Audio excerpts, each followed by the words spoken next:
Bismillahirrahmanirrahim. Hi everyone, this is Andleeb Adil, and today I'm here again with a very special guest from Johannesburg, South Africa. He is a well known leadership consultant and co founder of IQ Leadership Institute, South Africa. He is a global value based leadership specialist and works with the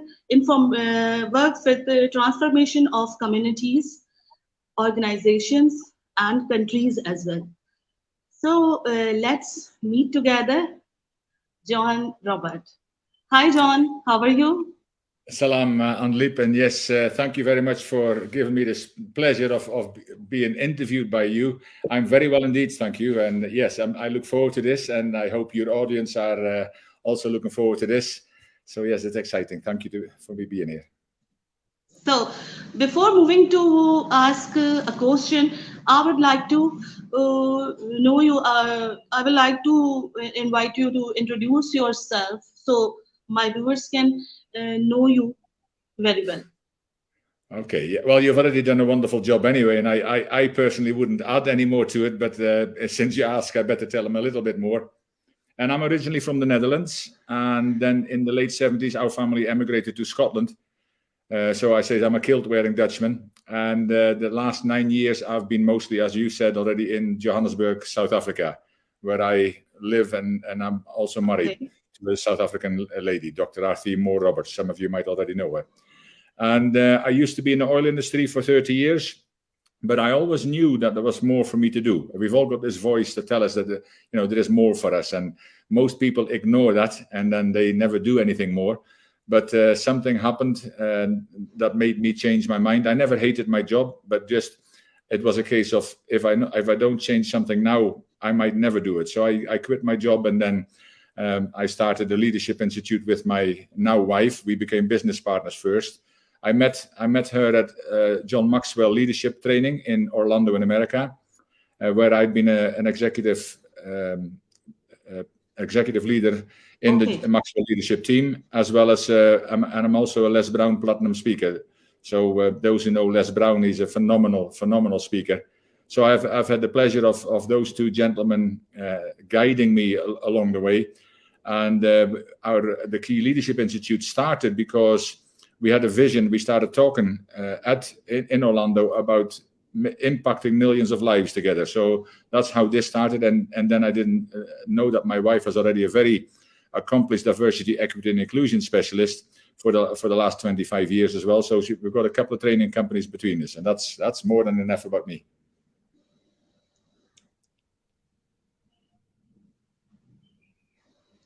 Very nice, very nice. It's really very good. So your wife is with you, and you both are working together. This is very nice. It's make strength. It's built more strength in people to work and to contact, to collaborate easily. I think it's a plus point that you are working with your wife. So my first question is, what inspired you to work in the field of leadership development? Oh, that's a good question. Well, when we look at because I did a lot of studying in leadership before I even joined the Maxwell Leadership team in 2012, and for me, leadership has always been an interesting subject, because even Les Brown said a long time ago, leadership is failing around the world due to lack of values. And then as I learned more about this, and I've read a lot of books on leadership as well, and watched all these wonderful TED Talks and stuff. And leadership is really about, first and foremost, we're all leaders. And we don't all lead in the same amount of time and the amount of people, but we all lead somewhere. And then the next thing is that leadership begins with self-leadership. So I've been involved in personal development since I was 17, and that's a few years ago. And so when I realized that, if you don't develop yourself every day, you will never become a good leader. And that's really when I started thinking, I said, so I'm already working in the field because I do it every day. I used to travel around the world in the oil industry and take half my suitcase was full of books. Because before we even had iPads and all these wonderful instruments, and I still prefer real books. But then it inspired me. I thought, well, if I can, because I'm getting to know so much about it, it would be strange just to keep all that knowledge, because knowledge itself isn't power. Knowledge acted upon is powerful. So then I thought, okay, then if I can act upon that and help other people to grow themselves, to inspire them, I can't change people. People sometimes say, how do you change people? I says, hold on a minute. I says, I've got enough problems changing the person looking in the mirror every day. I says, but I can hope to inspire other people that they will motivate themselves to grow.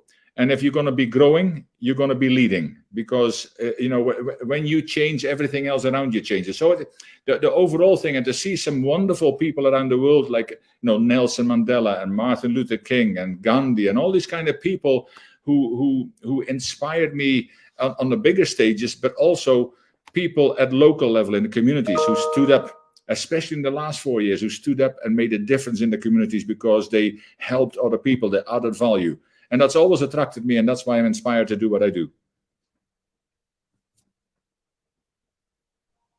So, can you tell us that what are the essential qualities of a great leader? Ooh. Now, there's a good question, and it's a big one. Thank you. You've obviously done your homework. Yes, the qualities of a good leader. Well, another thing that sometimes confuses people, and John Maxwell wrote 120 plus books about leadership, and leadership is this big. And they talk about transformational leaders, authentic leaders, and all this kind of different leaders. But the first thing I think is, and John Maxwell says it, leadership is influence, nothing more, nothing less. And then people say, yeah, but how do you get influence over people? I say, well, that's already the wrong question. It's how do you get influence with people? Because if you have influence over people, that makes you a boss. That doesn't make you a leader. And many people think they are leaders, but that's all they are, bosses. So the way you do that is by building relationships. If you can't build the relationships, you'll never become a leader. The only person you really can lead then is yourself. And that might be a struggle. So building relationships is the ability to build relationships. And with that come a few other qualities straight away. Because how do you do that? Is you need the ability to ask better questions. And the next part of that is, so that's another quality, is how do you ask better questions? We need to learn to listen better. So that's already 3 parts of it.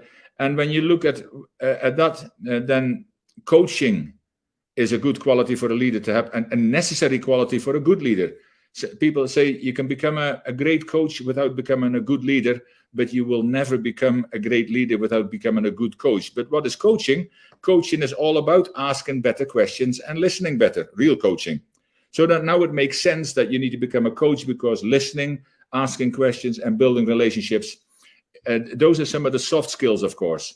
Of course, you need to, as a leader, you also need to make decisions. And even that, people say, so I need to be really decisive. Well, it would certainly help. But because of the different personalities, people also lead differently. Like I am also a disc behavior analysis consultant, and there is 4 main personalities. So every personality has got different leaders. Some leaders lead from the front, some from the middle, some from the back, and some from the side.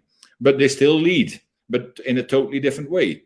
So I really think that your ability to communicate and connect with people is the most important one. And then humility is also a very important one. You need to be humble. And also when a team wins, give the credit to the team, not take the credit yourself.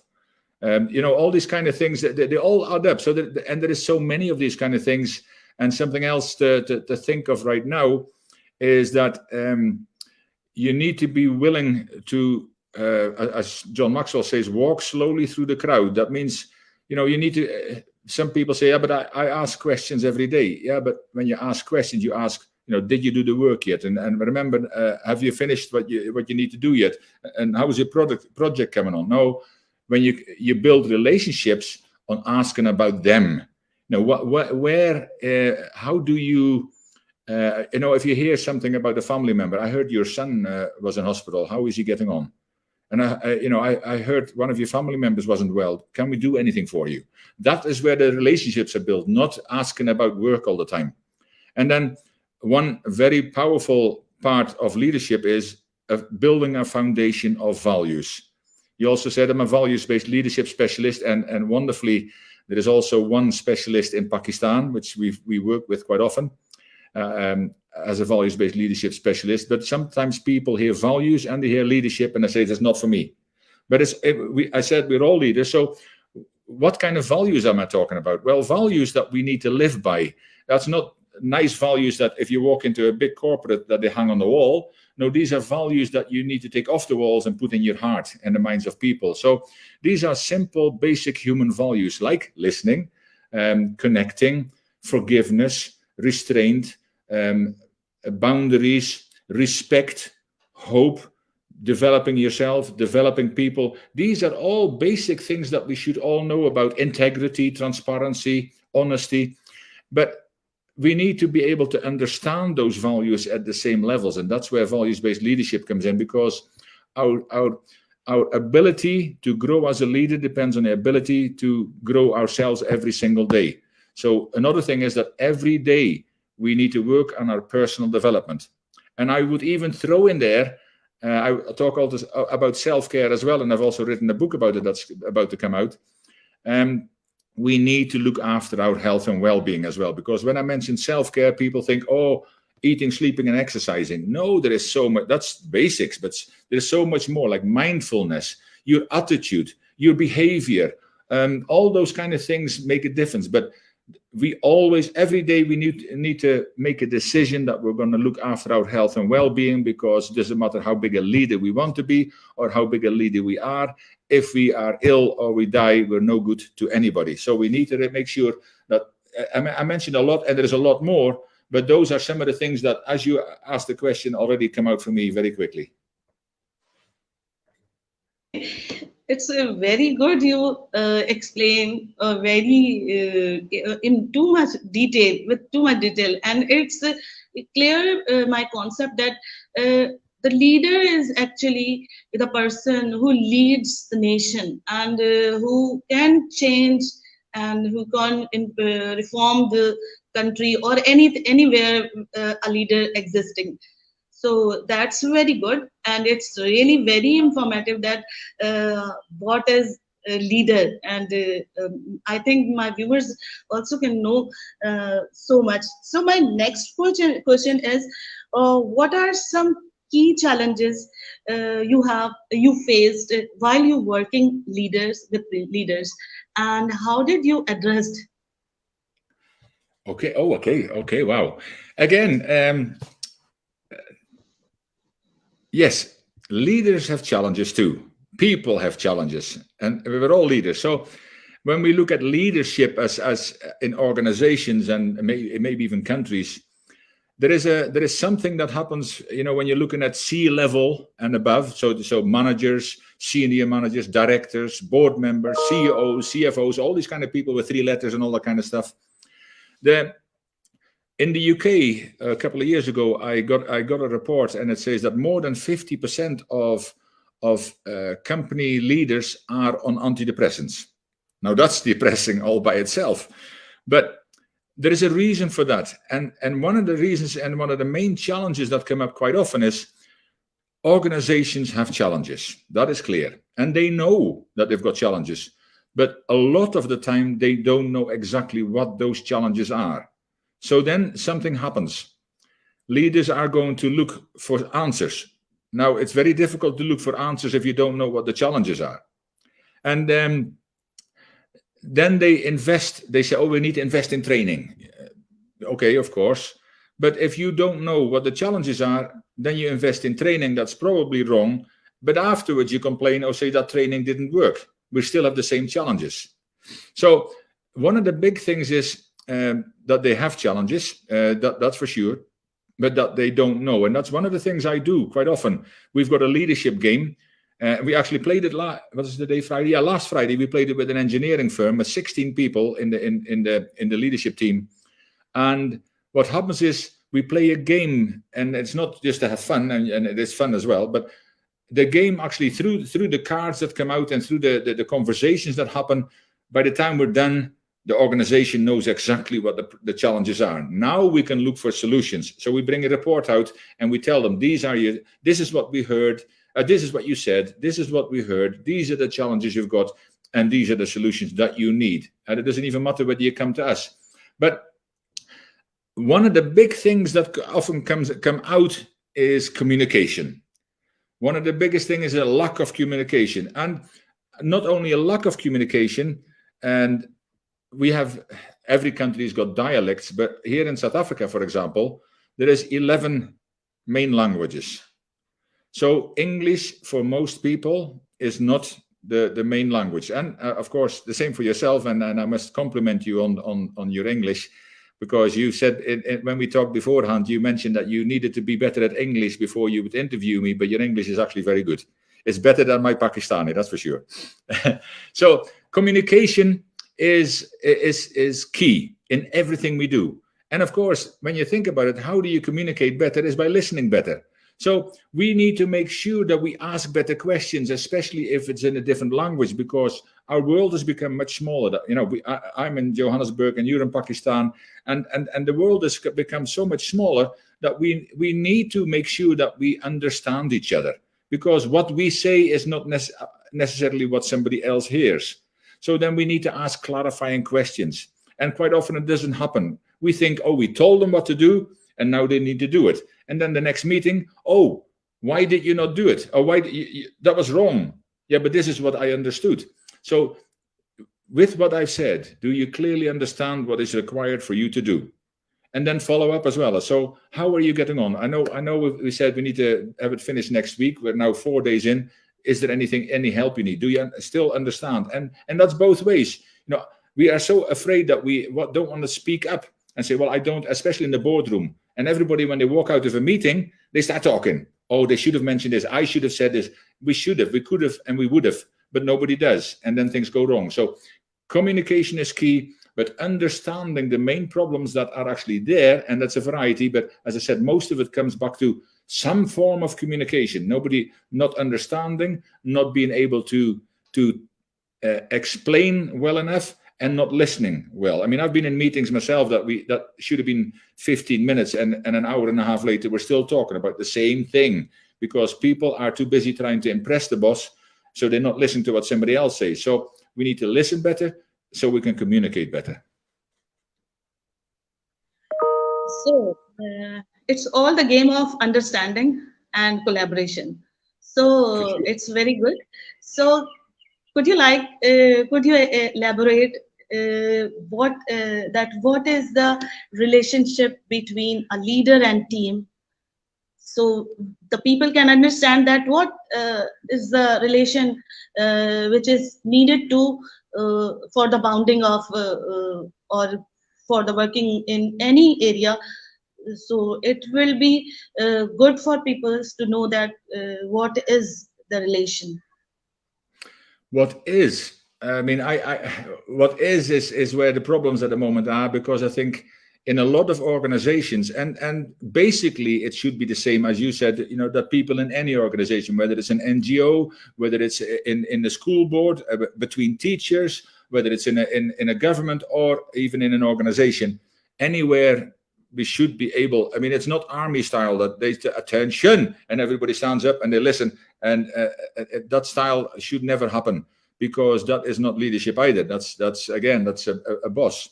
But when you ask about the relationship between a leader and his team, it should be friendly, but not overly friendly. I mean, it sometimes happens that people can get on very friendly, but sometimes you still need to let people know who the leader is. But it should not be something that, okay, every now and then I need to put my foot down because I am the leader. No, a leader here in Africa, they've got umslagano. It's actually what they do in Africa, and it comes from an African leadership concept, is that normally in the communities, where there is a problem, they sit in a circle. And then when they sit in a circle, the leader doesn't tell people what needs to be done. He asks all the people what needs to be done. And it's a great example. So we ask and everybody talks, and then the leader talks. Now, that doesn't happen very often. So if you have a team and there is a problem, you need to be inclusive as a leader. That relationship needs to be inclusive because the team needs to know they matter. Because if the team matters, they will do more for you than if they are just told what to do and when to do it, because that's a boss again. See, the relationship between a leader and a team, there is actually, John Maxwell wrote a book about this, the 5 levels of leadership. And the first level is where people arrive. They now think they've arrived. They're a boss. They're a level 1 leader. Unfortunately, more than 70% of people never go any higher. And a boss is where people do what they're told because they have to do. And that's not a good relationship between a boss and we all have probably had a boss like this, that you need to tell. And then the boss gets frustrated when we do nothing for ourselves. No, but we're waiting for the next instruction because you want it done.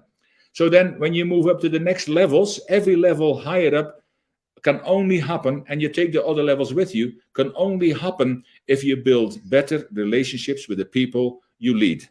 So the relationship between the leader and the team has to be mutually respectful. I think that is the main thing. So that people cannot take advantage, that the leader can't take advantage of the people because he is the leader, because then you go back to the boss. And the people cannot take advantage because the boss seems very friendly. And no, again, there's people, I talked about it during the training, that there is leaders who say, I've got an open door policy. And I had it in the oil industry as well. Now, what does that mean? On its own, it's a very good thing. And I go and walk into the leader and says, how many people on a daily basis come into your door? He says, hardly anybody, sometimes one. I says, are you not, but you've got problems, yes. So why are people not coming to you? You've got an open door policy. And he doesn't know. I says, I know you. And behavior analysis is also part of me. I says, you've got an open door policy, but you don't have an open mind policy.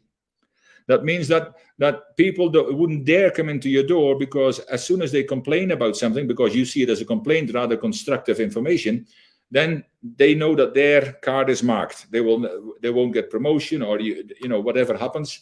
So you need to be able to connect with people. The relationship should be respectful. There should be boundaries. There should be both sides, if something goes wrong, discuss openly. So when there is any problems, that there is no blame storming, that we don't do this, it's their fault. No, what could we have done better as a team? And the leader has to be inclusive of this. And if something really goes wrong, then the leader should take the blame. Because if the leader takes the blame, the people know that they can make a mistake and they can come to the leader to talk about these kind of things, because it's not okay. If I make a mistake, I might get fired. There's people that I know that work in companies that are scared to death about making a mistake because it might cost them their job. And that is not a way to live anywhere. And that is bad leadership. Because if you feel like that about your leader, then there is no real connection between your leader and a team. So the respect should be mutual. There should always be good and open communication and swift. And when I say swift, that if anything happened, the opportunity should be there to talk about it immediately. Not wait till next week's or next month's meeting. No, do this early so we can avoid any further problems. So that's just some of the things. Yes, I understand very well that respect comes first, and must be boundaries. People know the boundaries between the leader and the team, so it will be more beneficial for the any organization or team or family or in the home as well. So the system can go smoothly. So as you know that I'm teaching in a school, and there we are learning leader in me as a subject. We teach the students as well, and teachers get training also. So I would like to know that how leadership skills are useful in the life of a common man. Of in the life of what? Sorry. In the life of a common man. Oh, common man. Yes. In my first thought is that it shouldn't be any different to anybody else. We should be, our value system should be the same, because that has nothing to do with the size of leader. First of all, leadership is not a title or a position. Leadership is a behavior. See, that needs to be clear, because some people think, now I've got a title or I've got a position, and then they act accordingly. No, it's a behavior. So that means is the common man, as you said, also is a leader. And I think that you distinguish between leaders and the common man is just that they are really leaders at a lower level or at a different level, because sometimes we don't know what people do in their communities, for their families, for an NGO, for example. They might do all kinds of wonderful things, but first of all, I would say every person, because if we're all going to be leaders, and that's across the board, whether you're a child or whether you're an adult, every person should have a foundation or should build a foundation based on values. I'm very strong on that. And that is because if you don't, we've seen leadership failing around the world, and we've got plenty of examples, big, small, and different, about corruption, about lack of leadership. And I can talk, and I don't do politics, but I can certainly talk about a lot of those kind of cases. But for the common man, there might be a time that the person might be required to step into leadership. Then there's a saying that says, it is better to be prepared and not have an opportunity than have an opportunity and not be prepared. And I think the common man as a leader, we all need to develop ourselves every single day. And that's it, because regardless of how big a leader you see yourself, and that's a personal thing, there is I know this even through martial arts, we don't stand still in life. We go up or we go down. So my and leadership is always uphill, because it requires you to build yourself more. We always talk about the wonderful, be the change you want to see in the world. Well, what does that really mean? And that is for the common man the same. And you might have heard this before, that somebody had problems even in the family, and the recommendation was, start working on yourself. And all of a sudden they came back a few months later and they says, something, I started working on myself and everybody else around me changed. Now that is be the change you want to see in the world, because when you change yourself, so that means that for the common man and woman and child, we need to start working on ourselves every single day. And it doesn't need to be a lot. We need to have a personal development plan. We hear about it in corporate, PDPs. Well, a personal development plan is something that you, over the 7 days of the week, you do something every day to grow yourself. And that might be a 10-minute TED talk. That might be reading 30 pages of an inspirational book. I will just grab one. This is, to me, a wonderful book for self-development and leadership. I do masterminds on this as well. And it's the invaluable laws of growth. And it's actually all about personal development. And the first chapter starts about intentionality. So to really add to what we need to do it intentionally. And people say, okay, we've all had good intentions, haven't we? That we want to do things, and we might do them sometimes. But the difference between having good intentions and living an intentional life is that people with good intentions might do something good occasionally, but people who live an intentional life do something good continuously. So that's why it is the first chapter as well, and we need to take action. So we need to grow, we need to create a plan for ourselves and involve the family, because it's wonderful when you can take your family with you, and you might all have to do different things because one size doesn't fit all. So you might, I've seen where parents and 3 or 4 children, and they've stuck their weekly plans on the wall. And then at nighttime, they have a conversation. How did you get on? Now, it's not to push people to say, oh, wait, you said you were going to do this. No. I do the same in coaching. You wanted to do this today, and you didn't do it. How do you feel about that? That's the kind of conversation I have in coaching as well. I'm the coach. You decide, you set the plan. So I don't tell you, well, you should have done. He or she knows that they should have done. So we need to grow ourselves, but it's beautiful if we can grow ourselves and take our family, our community with us by talking about our personal development, but do something every day intentionally. So you can do it in the evening or early in the morning, or maybe at the weekend. You set up your plan for the week, and maybe eventually, and if it doesn't work, change it. But start doing some things every day for your self-care, for your personal growth. When you do that, when the opportunity comes that you need to step up in your leadership role, whether it's at work, in your community, in your family, you'll be ready.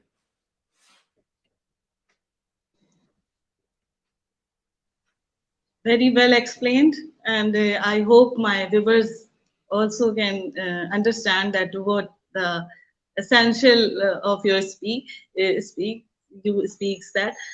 So, could you share a memorable success story from your time at the institute? For my time at Institute. for my time at the key leadership, well, there's many, and they're memorable because, as I mentioned earlier, me and my wife both set out to impact lives. And I always say there is no money. You can't put a monetary value on this. But a friend of mine once said, make money while doing good. And there's nothing wrong with making money for anybody. We need it, as we haven't found that out by now. And I said, I would love to become a billionaire, because you can do a lot more good with money than without. Les Brown always says, money might not make you happy, but everybody should find out for themselves.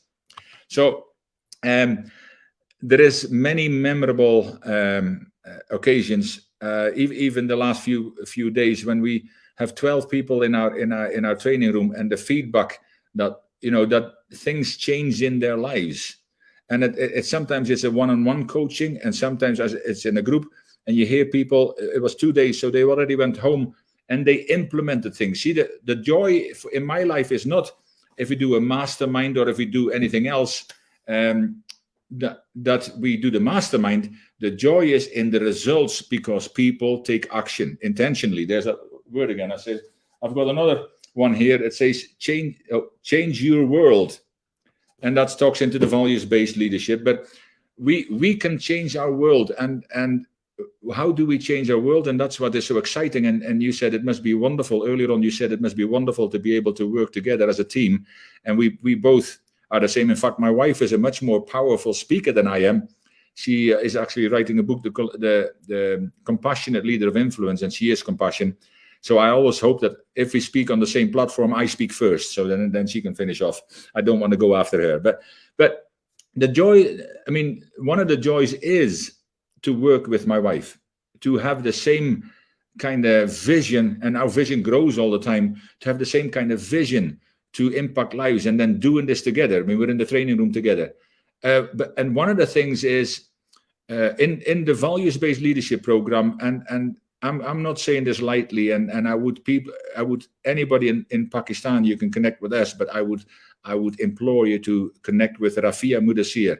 She's at the moment the one and only specialist in Pakistan, and she's training. She's in the education sphere, and she's training and certifying facilitators in this process. But it is such a powerful and simple process, but I can tell you 100%, I've done this for 10 years. When you actively get involved in that process, it will change your life. And that's where the wonders lie. I've got so many stories, but when we see people, it's not about the fact that they start sometimes crying, men and women, how their lives are changing, but it's not, we're only messengers. It's not about us. It is not, as Les Brown always says, it is not to impress you, it's to impress upon you that you can do this. Because if I can do this, you can do this. You can make a difference in your life, and your life will change when you start making a change in other people's lives. That talks into, and I'll explain this. Years ago, I heard John Maxwell say, once you have tasted significance, success will never be enough. Now, I don't know about you, but I had no idea what the difference between success and significance was. And that's where it inspires me so much, because we went to Guatemala 10 years ago to start this John Maxwell asked for volunteers to come to Guatemala to help start the transformation of an entire country. Now, I'd never heard about that before, and I thought I need to be part of this. 150 of us went to Guatemala, a country of 14 million people. That's very small compared to the 200 million in Pakistan. But the average age was 20, so you can imagine the troubles that have been there. So they were Spanish speaking, so we had interpreters who were teenagers. But in 3 days, we trained 19,000 facilitators in this program. And that's the first time I ever came across it, the first time it ever been done on that scale. On the way home, I quit my job. I needed to work another year, but it touched me so deep in my heart.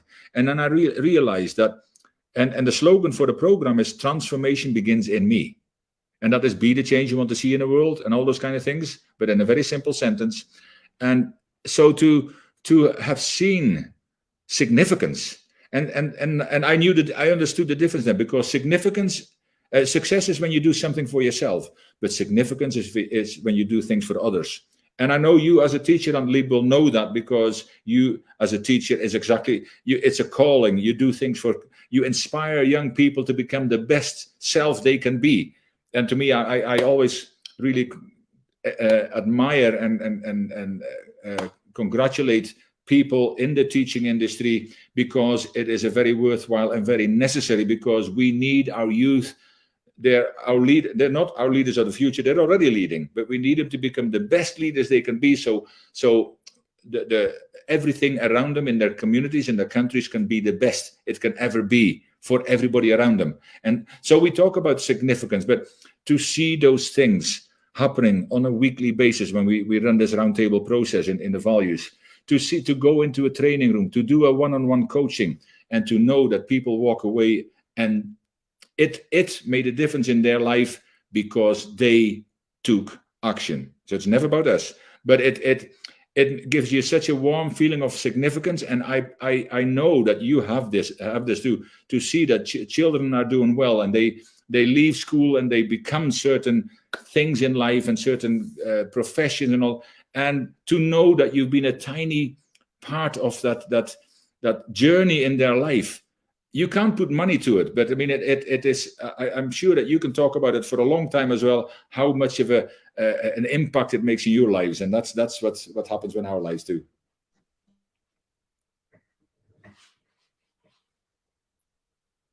Oh, you're muted. You're muted. Yes. The conclusion that I feel that actually the attitude and the behavior is called leadership, and it must be needed to act. And it's not just beneficial for myself or ourselves, but for the others as well who are joining with us. So it's really wonderful experience for me, and I learn a lot today from you and from your knowledge. So with this note, I would like to thank you for giving me your precious time, and I have no words, because I know you are the person, which type of person, and you are so much busy. So it's really my luck that you give me the time. Thank you so much. Thank you, John.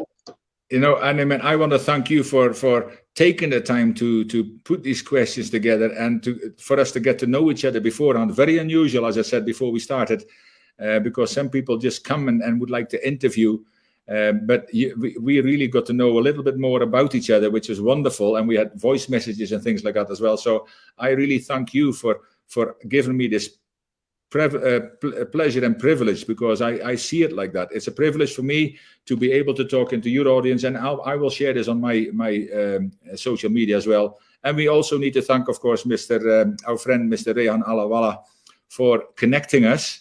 So thank you as well if you're listening, Rehan. Always a pleasure, and thank you for this too. And I wish everybody a wonderful rest of their day. But thank you very much. And, you can always reach me. You look at Key Leadership, keyleadership.com. And the website, there's a lot of information there. But thank you very much, Andleeb. It has been an absolute pleasure. Yes, I also thank for Sir Rehan that he acknowledged that I have that potential to talk to you or to learn from you. So Sir Rehan, thank you so much for this opportunity. That is for today. Soon we will back with a new guest. And till for the next time, goodbye. Allah Hafiz. Good. Allah Hafiz. Bye-bye.